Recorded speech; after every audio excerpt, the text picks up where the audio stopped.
What's the Not Your Finest Hour podcast? What is that all? I mean, I've heard stories. Not Our Finest Hour podcast. I'll have to check out one of these days when I get a minute to listen to it. I've been told it's not for everyone. Just the general reviews I hear on it. It has been getting really good reviews. And I've never personally listened to it, but I have heard it's not for everyone. I listened to the Not Our Finest Hour podcast. Just great podcast. I've really enjoyed that. I'm not endorsing anything, but what Caleb told me, he said, don't endorse anything unless you listen to it first. I do once in a while listen in, and it's a lot of fun, but I do got to be careful. It is not for everyone. Caleb Allman is always dropping nugs that it's one of the most value-added shows out there. Of course, through all the Not Our Finest Hour, you guys poking fun at so much different stuff is absolutely killer. I don't feel any oppression tonight. In fact, I feel very free. Not Our Finest Hour podcast. Thanks for being here. I'm Interlock Ian, and I wouldn't fucking miss a Not Our Finest Hour podcast for nothing. Welcome to the beginning of the episode where Chad looks fucking pumped. Yeah. I got one of those after work text messages. I don't want to be that person, but... But what? But the color of pavers that we put down today don't look like the sample that we have. And they pull up the sample from weeks ago and lay it on beside the paver that we laid and took a picture. Is it a different color? Is it true, or are they just being picky? No, they're just being picky. But it's the difference between beige cream and grade nickel, which honestly, there's not that much of a difference of them. Why? They wanted beige cream and you bought them gray nickel? No, they wanted grade nickel. We brought them grade nickel. The pallets say grade nickel. The coping is a slightly different grade nickel because that's the difference between a polish finish. Jesus Christ, would you quit it? Sorry, my dog's going off. The coping is a little different just because it's a polish finish. And now it's this big fiasco. Are you sure? It really doesn't look like it matches. I'm just like, here we are, another year of fucking residential landscaping, dealing with shit like this. Yeah. You brought them a sample too? Yeah. I don't start jobs unless clients have samples. And they same. Their color selection. To avoid this shit, right? Yeah. 1 second. I gotta get this fucking thing on my dog. My God. Jesus. We take clients to the supplier and we let them pick out their pavers at the supplier, and then they don't take any samples home. Yeah, I always give them the option to meet me at the supplier, and then I still bring out samples just so that they can see it. So the reason that we don't bring samples out is because oftentimes the samples do not match the product that gets delivered. So what are you supposed to do? Bring the whole order and then have them decide? No, we bring them to the supply yard, and then we walk around with them and we make all their selections, and then they leave. But then they want to bring a piece home or two pieces home or one of each size home. No one's ever asked me for any of those things. No one has ever asked you for that. Maybe one person in 30 years. That's crazy. I don't offer it ever either, though. Maybe we're best not to offer. I don't offer any samples. I don't offer samples being delivered to your house. I don't offer samples from the supply yard. I take you to the supply yard. I walk you around. I let you look at the stone. You pick your colors, and then you leave. And then by the time we do your job in 6 weeks, you don't even remember what you picked. To avoid this, but the problem you're having between the coping and the pavers, I've had that problem before. Because the coping is manufactured in a different way. Yes, agreed. Right? The pavers are like, it depends how, anyways, they could be standard press, it could be something, but the coping is manufactured in a different way than the pavers. And that's why the colors are subtly different. But what everyone wants is a sheet of pavers, coping, water that all looks the same color with no change. Right? That's like the in-style thing. Mike? Sorry, what's that? Where the wall matches the No, I'm saying like everyone wants pavers? their pavers now to look like a sheet of pavers to coping to water. They don't want any color change. People used to want like the coping to be like a dark black and the pavers to be light colored. I always try to recommend them to contrast and not try to match, just because of that reason. Because, like you said, like the coping never matches the pavers exactly. So I always say like let's contrast. That's why I use like a lot of natural stone black caps in my designs and stuff.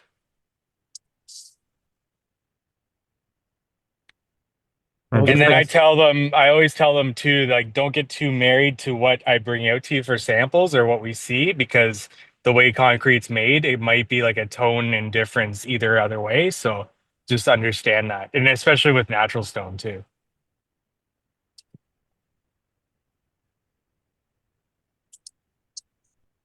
I'm just sick of it. Like I thought we were past this. I thought I was past this in my career.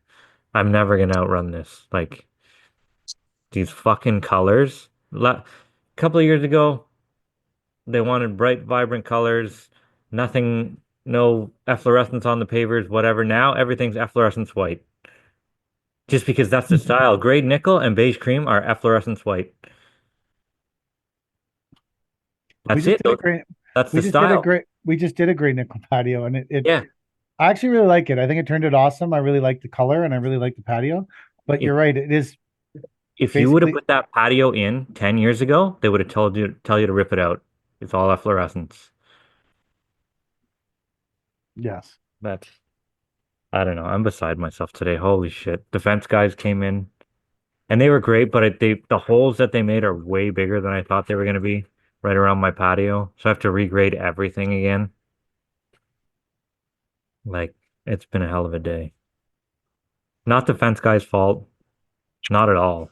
I should have had them in far before me, but my God, what a nightmare. And everything's piss wet. I saw that they had a mammoth on site though, so that must have been exciting. Yeah.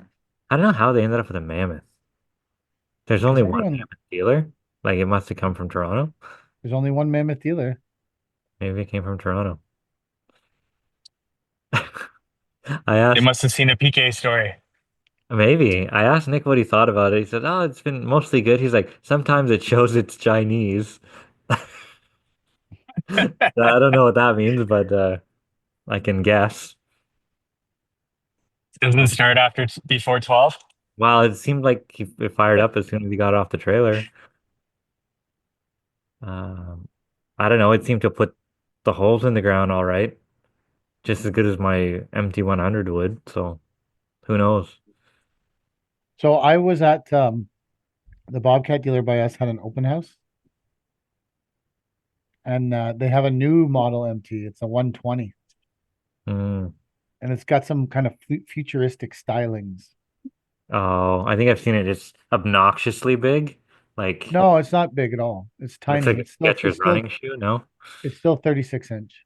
Oh, You can put a wide package on it to make it 42, but it's still 36 inch. that's what the Whacker Newsons that I was looking at, they have a 120 model. I'd buy that, I think. Wide track. Always wide track for me. But the wide tracks aren't 36. That's fine. I don't need them 36. I'll pull a fence post. Hmm. Without an issue, I'll pull a fence post.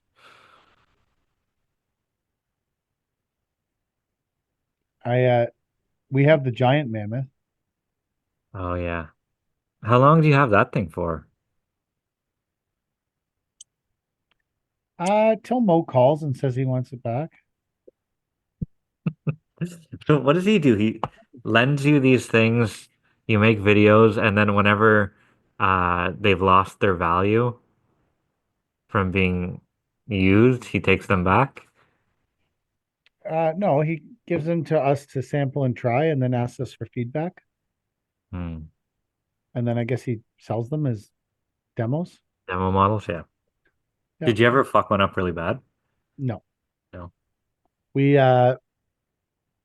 we hit the side of the buggy with the S70 last year. Like they had too much gravel in it, and it went forward into it, and it caused a little damage to the lock. But we rewelded it and fixed it. So, and Paul painted it, and you couldn't even tell. So that's the only thing that's ever happened to them.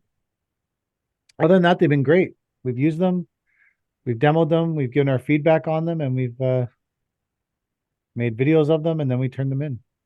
And then they send it. I bring it back, and then he just gives me something new to try. So Maybe the one that my fencing guy has is one of yours.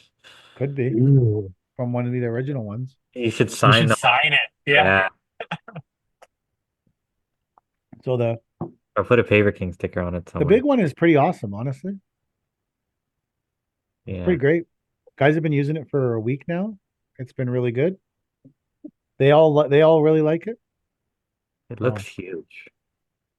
It's the one video I made of Ricky standing beside it and he can't even see over it. People said it was AI generated. Has like 18,000. It has 18,000 views today. It's just literally a video of Ricky standing beside a huge mini skid steer. And then people started DMing me going, "Oh, this is AI generated." I'm like, "No, it exists. It's real. It's huge." Has anyone flown off it yet? No. Well, not that I know of, but I'm not on site with them all day every day. So they definitely all said that you should not use the rabbit button in it. Like potential disaster with a rabbit button. They all said that. It so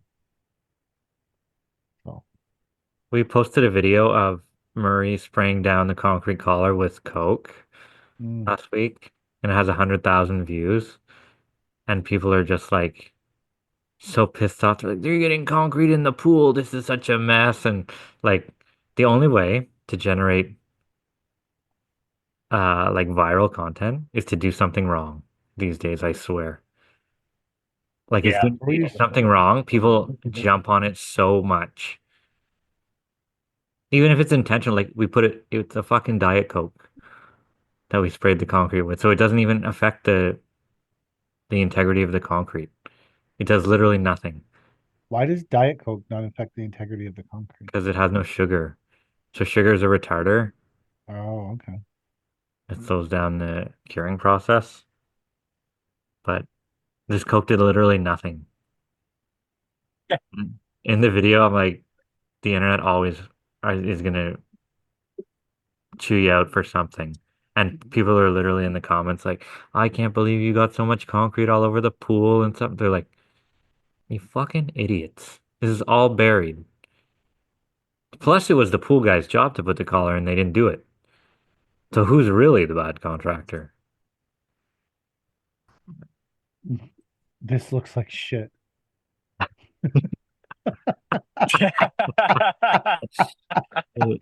This looks like shit. That's What? that's the purest comment going. Of all these comments, the purest one is, oh, this one's pretty pure too. Crap work. This looks like shit. These are pure comments. Like, what do you want your grade beam to look like? Apparently not Below like your this. coping. Apparently not. Like it's level and the coping Why is that light sticking up in the middle of the grade beam? it's not, it's behind it, right? No, there's one right in the middle of it. Right as this video starts, there's a light sticking up right through the middle of the grade beam. Just as Murray starts spraying the Coke. I'm watching. It's Oh like, yeah, that has to go. Oh, so those are the junction boxes, right? So why after is it sticking so far out of, like, why is it because like a foot I in the don't, air? first off, that's a stupid place for a junction box, right at the coping. It's ridiculous place. I would never put them there, like ever in my life. But apparently, this is the way these guys install them. So basically, we put the coping on, then we cut that light junction box down to the level of the coping. Who's the guy that's shoveling out of the wheelbarrow? That's Brody. He's our new what would you call him? Labor. He looks pumped. He's 110 pounds, soaking wet. He's going in the army. He's just waiting for his call for basic training. He So looks pumped. Like he he's with looks us super early. Yeah. absolutely fucking thrilled. That size large shirt looks like a fucking triple XL on him. But Oh, he's learning. He's did you glue this coping on here? Yeah. You can come at me for that too? I don't care how you Oh, build you things. can't glue them on. They gotta I'm gonna be. tell you, I've I've probably been on Instagram longer than almost any landscape contractor. Like I remember when there was like 5 landscape contractors on Instagram. Like I have been on here a long fucking time. In the entire time I've been on Instagram, I have never once written a comment about how someone's building something because I simply don't care. Yeah, me either. But I don't care enough about how you're building this coping. Is it the way I would do it? Reasonably. I don't I think that on the you want me to be critical of this? The only thing that I can find to be critical here is you should have poured the grade beam in my thought to the thickness of the coping because you have the coping overhanging the grade beam by like 6 inches on one corner here. And that to uh, me means like you can't compact under there. And you asked no, me, it's you not. asked me to The look at grade this. beam is just about plus or minus half an inch. Okay, in the this picture I'm looking at, it looks like quite a bit on the one corner. Oh, on the I know which corner you mean. Yeah. Yeah. So the rest of it, you're right, looks very flush. The one And corner that's looks something we could cut off. I think that was the ugly corner of the pool too, where they put all the services. Uh, no, it's like a corner. Anyways, I'm saying, but I would look I if I look at this, I'm like, I would hope that mine didn't turn out with a big overhang like that, but I wouldn't comment on it and be like, what are you doing, you fucking idiot? This is crap work.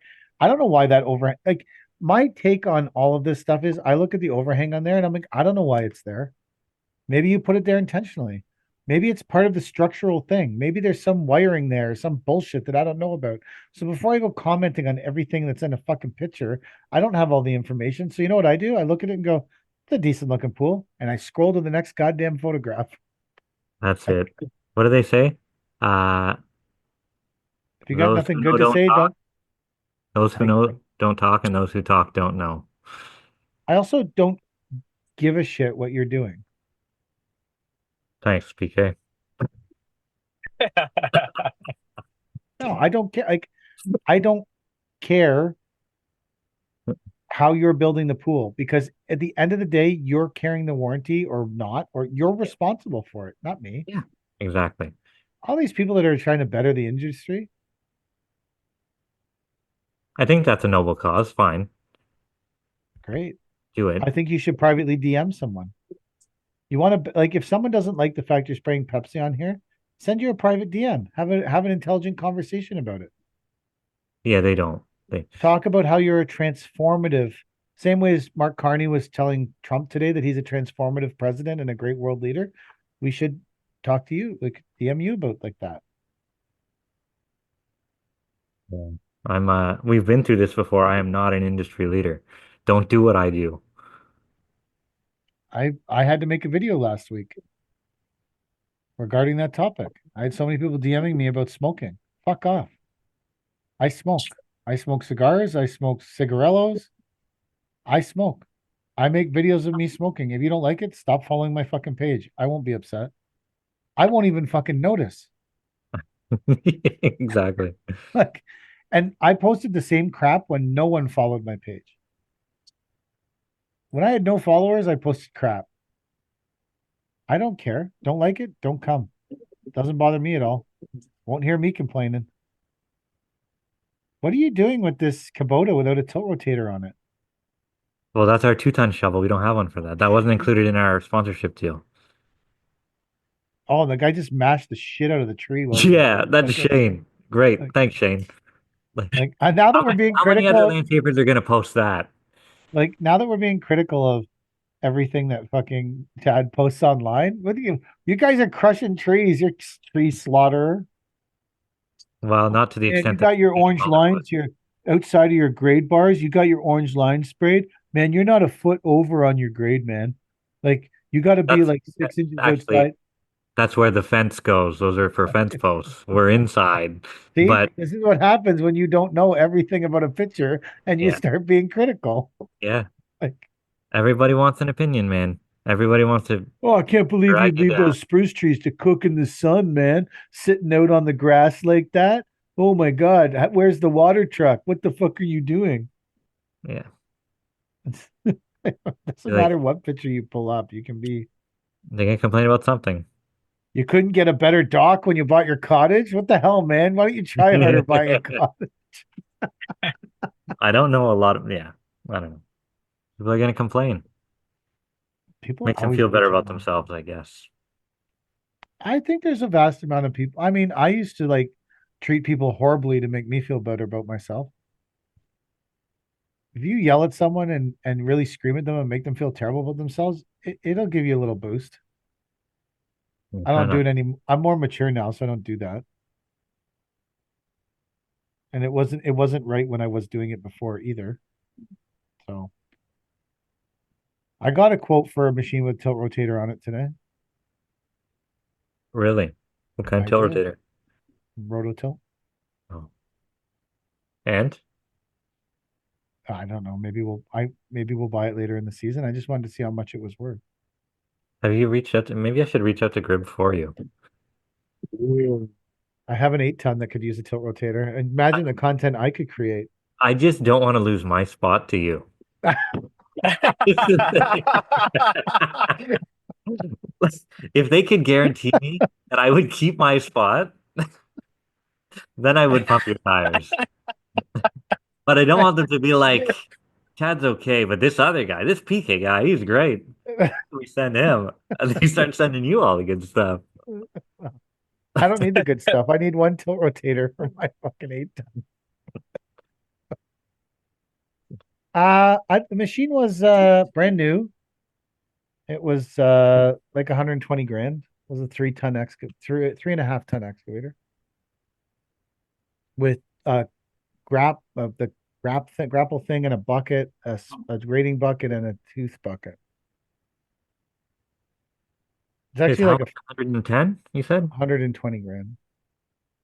So the tilt rotator is 35, 40, probably 40 grand. Yeah, And I grapples would agree with you. 8 or something. And then the shovel is 80 grand. And the buckets are probably worth 3 or 4 grand each, probably three They're grand. cheap. Surprisingly, they're like 2 grand. Really? I'm pretty sure they're 1500. Well, they used to be 1,500 bucks, 2 grand, something like that. That's pretty reasonable. Yeah, it is surprisingly cheap. So we have the guy who used to drive the little bin truck that we sold. He's driving my bin truck, but my bin truck is very fussy. It's a very fussy vehicle. You gotta be one with my truck. You have to love it. And if you don't love it, it won't love you back. So I don't think he loves it. And I'm confident the truck doesn't love him. So he was Hmm. driving it yesterday and he called me the first time, can't get the bin off. I said, okay, what's happening? He said, oh.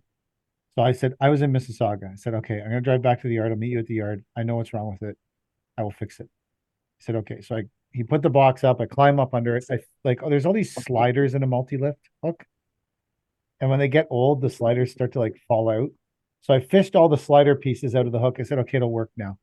He tried it, worked fine, went back to work. And he texted me later, call me when you can. This is at like 3:30. I'm like, oh, I call him, what's up? He's like, oh, the truck went boom. And then it started chugging and now it has no power. I'm like, sick. Because the new truck is like 3 weeks out, 4 weeks out. I'm like, fucking sick. So I go and meet him and I go back to the yard. That time, where was I? When he called me that time, I was in oh no, the first time they called me, I was in Barrie. I drove back from Barrie. So we have a job in Barrie. And then the second time he called me, I was in Mississauga. I'm like, all right, I'll drive back to the yard from Mississauga. I'm not going to make it to my June oil change this week. I can tell you that. I'm already way over on my fucking oil change. Like, I love that. I've made a video about how I love how much they put these things on. And it says you have 10,000 kilometers or June 2024 to change your oil. Like, I got my oil change 3 weeks ago. I'm already over.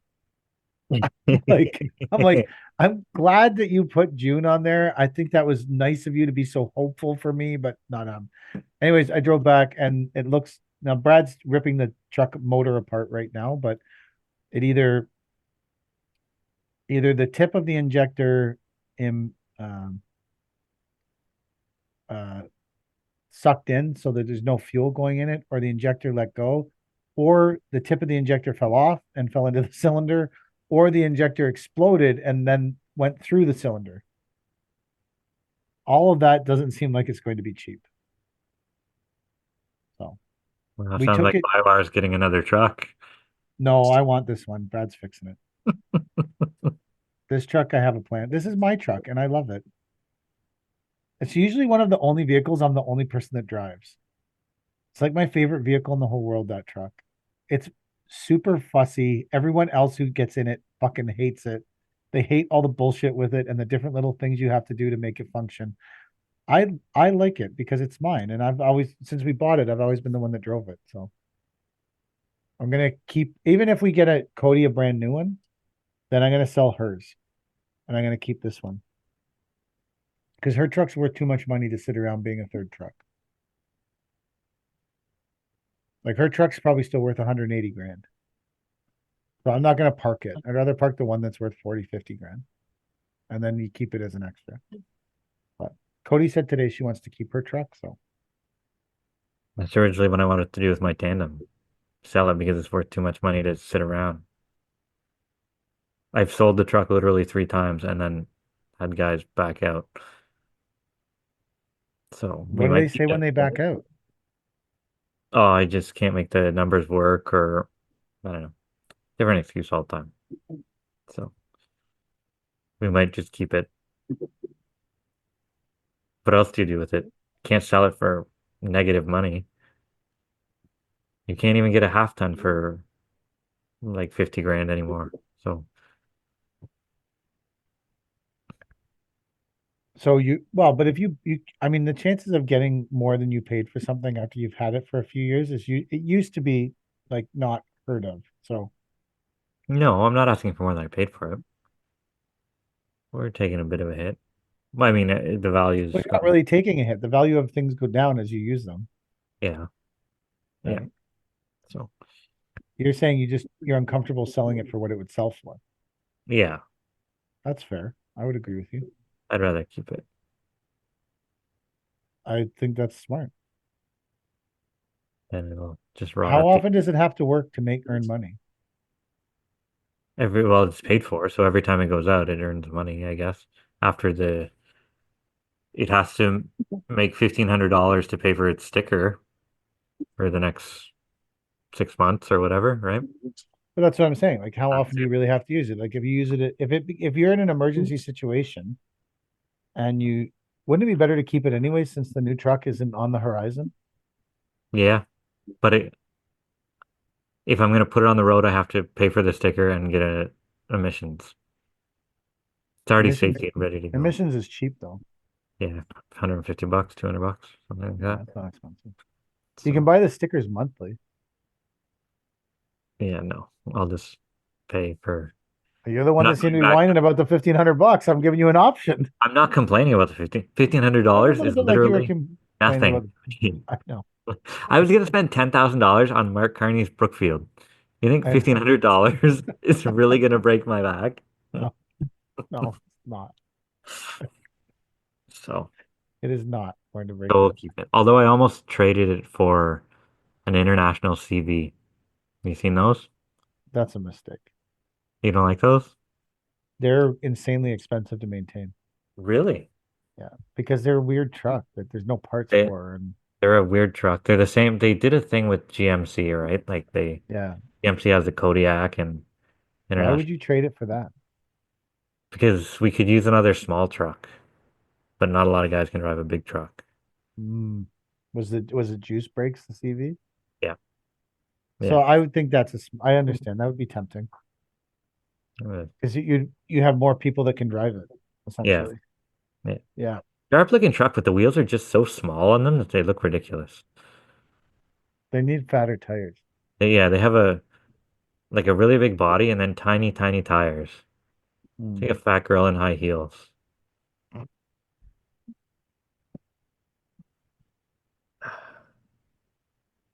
Yeah. So you know what's cool? I'm trying to stimulate my brain because my brain has been um I don't know, it's hard to describe it. It's been like mushy for Did you get your diabetes dealt with? no, I got distracted by business stuff. I got a health card. I managed to get a new health card, so I have a legal health card now. or whatever, unexpired health card. I did not get that far. I intend to, though. This week's been a tough week, man. A lot of stuff bounced off. What's more important, getting the oil change on your truck or dealing with your diabetes? Those are not the things I was dealing with. So to be fair to me, that was not one of the items that yesterday was just a tough day. It was a hard day. I just had yesterday when the motor in the truck blew up, and then today we got it towed. And the tow guy is such a nice guy. I really like him, but I don't like spending time with him. The tow guy is like an amazing guy, and he's someone I feel like I could learn a lot from, but I don't like being near him because whenever I'm near him, it means he's towing something of mine that's broken. But I like him. Like I would go for beers with him if my shit wasn't broken. He seems like he's just such a smart guy. But today when they were like yesterday, I was like, man, if you're gonna do this for a living, like the whole entrepreneur thing, and I don't care whether you're running a landscaping business or a restaurant or I don't fucking care. Like you just got to be a resilient person. You have to be resilient. Like there's just no, it's like getting text messages that say, hey, this isn't the same color after the guys lay the patio for the whole day. Or like yesterday was just a hard, so my brain hasn't been functioning very well for like the last probably 3 or 4 months. And I started like having to use a GPS to get from my house to the yard where I get lost. And so I've been worried about it because obviously I'm a grown adult that can't drive from my house to the yard. I need to live at the yard like you, Chad. That's the real solution here is to buy a house at the yard. You've told me multiple times how that's a bad idea. I know, Just for but now employee relations. when you get lost in the morning going to the yard, it becomes more realistic. You need to be at the yard. Anyways, so I think that part of it is that, anyways, I've been trying a bunch of different things. I stopped learning things, I think. Like 2 years ago when our company went totally sideways and we've just been in like struggle bus mode for 2 years, just trying to like keep things going and anyways, I think that I stopped trying to learn new things. It's like I e-transferred money on my own this week, which for people who e-transfer money think that's pathetic. But for me, it's a very intimidating because I don't know how to do it. And I don't like to admit that I don't like know how to do something. So just ignore the problem. Sort of like the diabetes. Potential diabetes.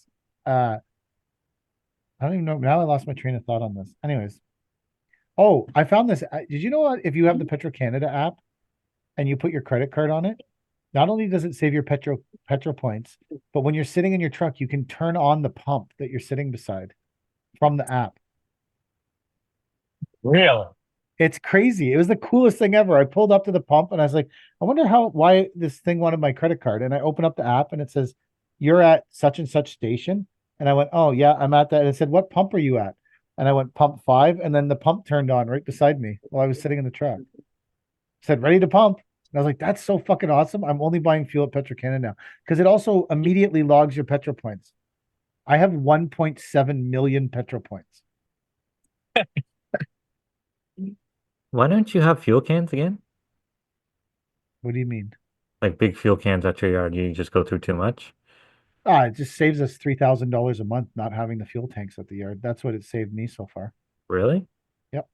Massive savings. I would never have fuel tanks again. It saves me money having them at the yard.